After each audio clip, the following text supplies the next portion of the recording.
All right. Hey, everybody. This is Dominic DeAngelo of adfreeshows.com. Today's date, I think, is April 25th. Yes, it is. And this weekend coming up here, we have Slugfest coming up here in Chicago with Impact Wrestling. And one of the people that Spring Slugfest, excuse me. But I'm happy to welcome back to the show on adfreeshows.com. One of my favorite interviews, none other than the national treasure, Nick Aldis. Nick, thank you for joining me today, brother. No worries, Dom. How you doing? I've been doing pretty good. Yes, Impact's been doing pretty good too. I kind of wanted to get your thoughts. Just coming into it, you returned to Rebellion. I wanted to get your thoughts just initially, what you thought of Rebellion as a pay-per-view overall, like coming back and being in this return. I thought Rebellion was a incredibly strong pay per view. I love that venue in Toronto, the Rebel complex. I thought it's just I love venues with character. I really liked back in the day as a kid. I always got a kick out of when I would see wrestling emanate from an unusual building, like whether it was WCW coming from Club La Vila in Panama City Beach, or or ECW doing like the Hammerstein Ballroom, or or even like when WWF did Royal Albert Hall in London Place. I always, just interesting to see, venues with their own unique personality, and I thought that the production of that venue, the way that the screens and the lighting and the LEDs and everything were all plugged in, just really smart branding, a really clever way to make the show visually look like a standout show. I'm big on that stuff. I'm big on pay-per-views looking and feeling different than to regular TV tapings. It's something I've always believed in. And the atmosphere was fantastic. Like anyone who's been around the business for a little while knows that Toronto is a well-known hotbed of wrestling fans. It's up there with Chicago. I'd say right. Toronto, Chicago, New York are probably all kind of in the running for best wrestling fans in the world. So and Britain, of course. Sure. Oh yeah, absolutely. As far as in North America, I think that you'd be hard pressed to find a more consistently hot crowd than Toronto or Chicago. So it's cool that we're following up Toronto with Chicago. Smart move.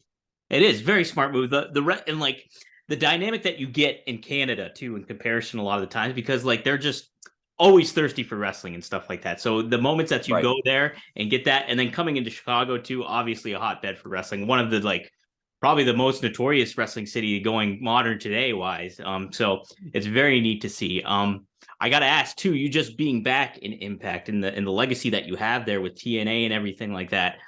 Does it kind of feel in a certain way, not only just a rebirth, like for Impact, because it just Macklin winning the title and everything, Rebellion really felt like it was like, all right, this is kind of like a new thing going here, despite unfortunate that Alexander is on the shelf and everything, but it just seems very much like a rebirth. Does it kind of feel like in certain ways for you a rebirth as well?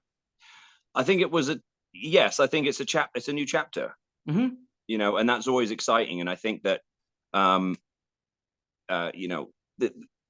yes, I think that the company did the very best that they could with an unfortunate situation. And clearly, given the fact that that the follow-up show did, the strongest number that it's done in a year, right? Shows that the momentum and the interest and the positive sort of feelings towards Impact's recent run, are being reflected. So I'm very, very fortunate and glad to be contributing to that. And for me, my responsibility is to come in and to justify, the spot that they're putting me in, and I'm very, very grateful that they've shown me the respect that they have as far as I'm coming in as Nick Aldis, and I'm very much in control of who I am and how I'm presented and, what I say and do. And that's something that's earned, and I certainly appreciate that. But I also understand that, that takes a great deal of trust on their part, and they're showing that to me. So as far as I'm concerned, I take it as, the challenge now and the responsibility now is with me to justify that trust and to help continue this positive forward momentum that Impact has had, because we're on a roll. We got the hot hand, and we're building this thing, and that's the key for me, is that I really like to be part of something that I feel is growing, and has upward mobility. And so to come into Impact at this particular time is, I think it's great timing all around for everybody. Right, it totally is. And I think too, it's like, the unfortunate injuries that happened to Mickey and then Josh Alexander, that, always kind of stuff always happens. But I feel like in a lot of ways too, it's like it gives a little bit of, hits a refresh button, and like you see the knockouts division and like how Mickey's established herself there, and like building that up. And now you have Deanna in the mix of it too. It's just a lot of good things kind of rolling for Impact. It's almost like, and all the wrestling companies hit their like speed bumps and things happen, but I think it's very neat to see Impact kind of going in this direction, and like this new kind of feel. It just feels like a rebirth. And the summertime rolling around, it always feels like a rebirth for people in general. So I think that's pretty darn neat. I got to ask too, besides guys like Alexander and like Macklin, is there anybody that's really stood out to you that you would be like, man, I can't wait to kind of mix it up with this person here in Impact Wrestling? Derek Zoo asked that question, by the way. Yeah. Well, so there's a lot of, I was just mentioning this on the previous interview I was doing with Mike Johnson. There was very few people in the dressing room at Impact, who I was not familiar with, but sure. They're all, but it's from, but they're from all sort of various different points of my career. They're something from my first run in Impact, or Ring of Honor, or the Independents.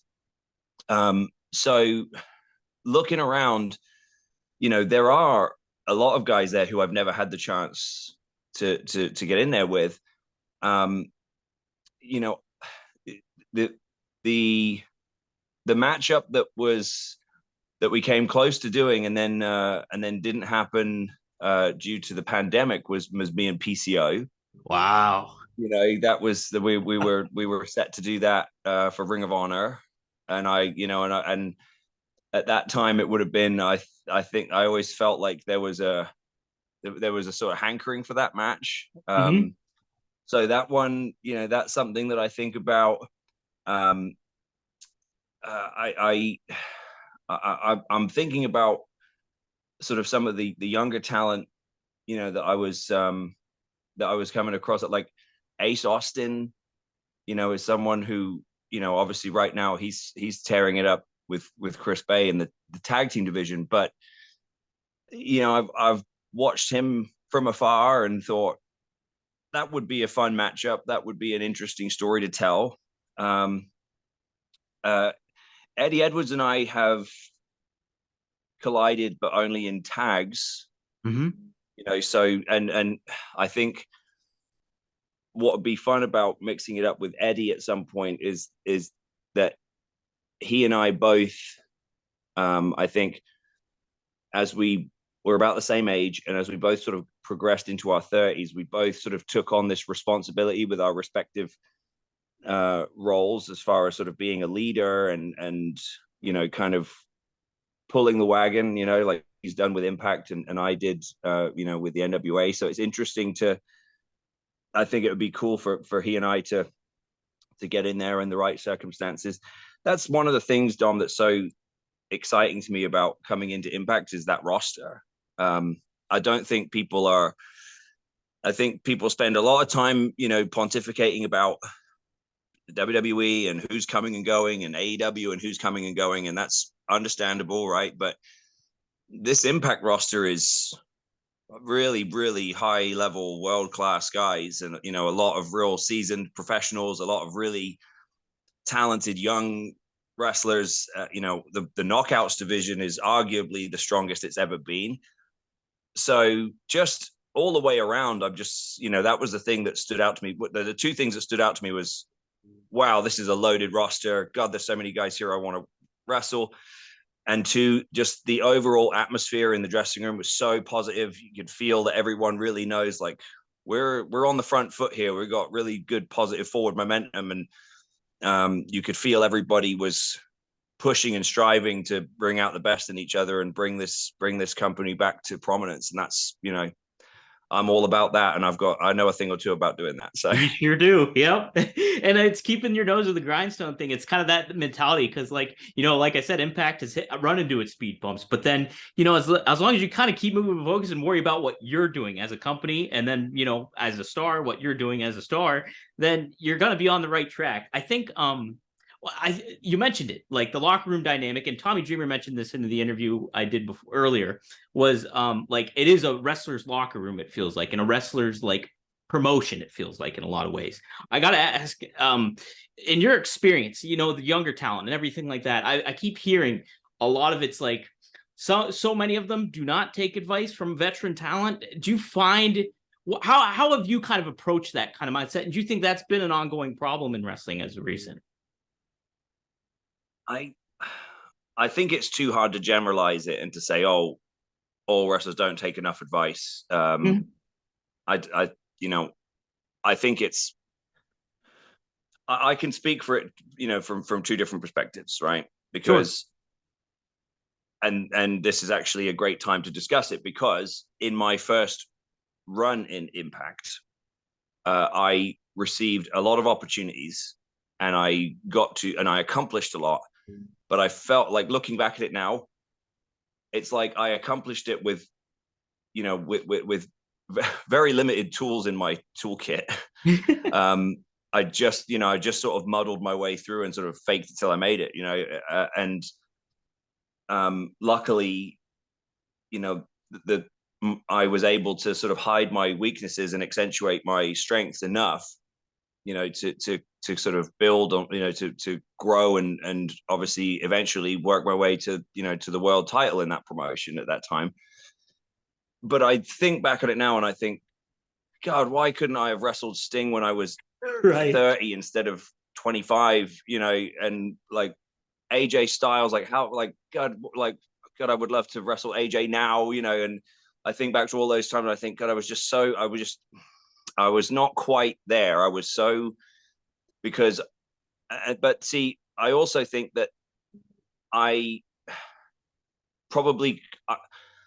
certainly was never, I never tried to avoid getting advice from a lot from veterans and stuff. But at the same time, until you actually understand what they're saying, it doesn't really matter how often they say it to you. Sure. Right. Like, yeah. Like, I got told, I think back now and I got told a lot of things that were right, but I just didn't really understand what I was being told. So it's not like I wasn't taking it in. I just didn't really get what they were trying to tell me. Now I think back and and I'm giving that same advice to people. Yeah. So I think a lot of it comes down to how the advice is delivered. Mm-hmm. Right. Like Samoa Joe was always really good at articulating it in a way that I could process, whereas like maybe an older, somebody else like an Al Snow or something may have just sort of said it in the sort of typical kind of pro wrestling vernacular, and it sort of just washes over you, right? But then what Joe was really good at was articulating it in a different way that made you go, oh, okay, yeah, now I understand what you're saying. And I think that can be a problem sometimes. Like, I think, guys who have a lot of experience forget sometimes that you're speaking in a way that you understand, but this kid's only been around for a few years. He doesn't, he's heard these phrases before. He doesn't fully get what you're saying. Like, try articulating it in a more direct fashion, or try, don't sit down, don't grab him immediately after his match. Maybe wait, let him, like, grab him in an hour from now, or go, hey, next week, like, watch the match and then I'm going to give you a phone call and talk you through it so you can see it. Do you know what I mean? Like, just like little things like that's something that I've done with guys that I've given advice to, right? Like Kerry Morton and different kids, like, and like, look, I can tell you all this stuff now, but it's not going to going to register. register because you're full of adrenaline and you're just here and you're around the boys and you're having a good time and you're shooting the shit with everyone. Like, let's talk next week, right? Yeah. Like, like when you actually have a chance to look at it and critique your own stuff, or hey, watch this and tell me what you think of it. Sure. Like so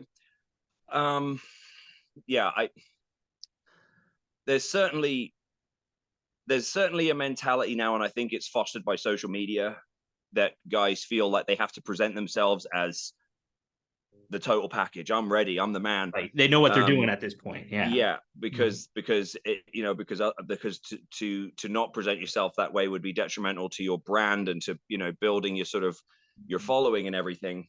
So I think a lot of it comes down to your public persona and how you conduct yourself as a professional behind the scenes. Yeah, absolutely. But you should never stop learning. I mean, I'm going on like 18 years in the industry now, and I probably seek out more input now than I ever did. Like, I'll go and find a Lance Storm or somebody like that and be like, hey, what do you think of this? And just right. like Lance comes to all the Calgary shows that I've been doing for the Hearts, right? For Dallas and Bret. And it's like, Lance comes to those and I'll go find him or I'll go, hey, what are they reacting to? Like, he's watching through the curtain. I'll go, hey, what are they reacting to? What are they like? What they don't like, because I'm going on last. So I got to, get as much help as I can get. Right. And and so I think some of it just comes down to having that, security, right? Being secure enough in yourself to go, I'm going to take advantage of every resource I have here to try to sort of, give myself the best chance to succeed, Right. It's that combo of like, okay, I have the confidence in myself, but I also like, I realize that I don't know everything too. And it's just like, find that balance of like, okay, hey, I don't mind asking advice or getting input or anything like that. It all very much helps. Yeah. I guess I'll close it out with this. We only got a few more minutes here, but you mentioned it, the with Bret Hart and the Calgary up there. That belt is fucking beautiful. Pardon my French, but I love that Stu Hart belt. It's so good. Yeah.